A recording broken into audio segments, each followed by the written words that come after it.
अस्सलाम वालेकुम फ्रेंड्स। इन पेज इस्तेमाल करना हुआ अब आसान।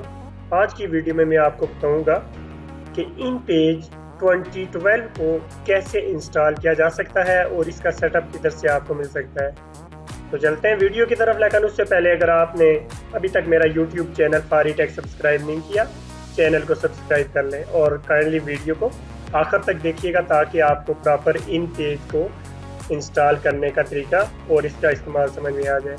तो चलते हैं वीडियो की तरफ।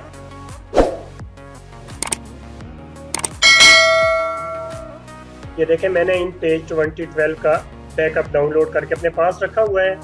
जी, आपको परेशान होने की ज़रूरत नहीं है। इसका बैकअप मैंने गूगल ड्राइव पे अपलोड करके उसका लिंक डिस्क्रिप्शन में दिया हुआ है। काइंडली आप वहाँ से उस पर क्लिक करके इसे डाउनलोड कर लेंगे आराम के साथ।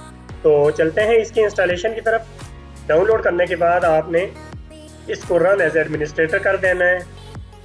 अब आप इसको नेक्स्ट कर दें, नेक्स्ट 2-3 बार करना है। ये देखें, इंस्टॉलेशन पेज मैंने लगा दिया है, तो फिनिश कर दें। तो फिनिश कर दिया है। इसके बाद आपके पास अब देखें इन पेज इंस्टॉल हो चुका है। अब आप इसको प्रॉपर इस्तेमाल कर सकते हैं। तो ये थी आज की वीडियो। इसी तरह की अच्छी वीडियोस देखने के लिए मेरे चैनल को सब्सक्राइब करें, वीडियो को लाइक और शेयर ज़रूर करें।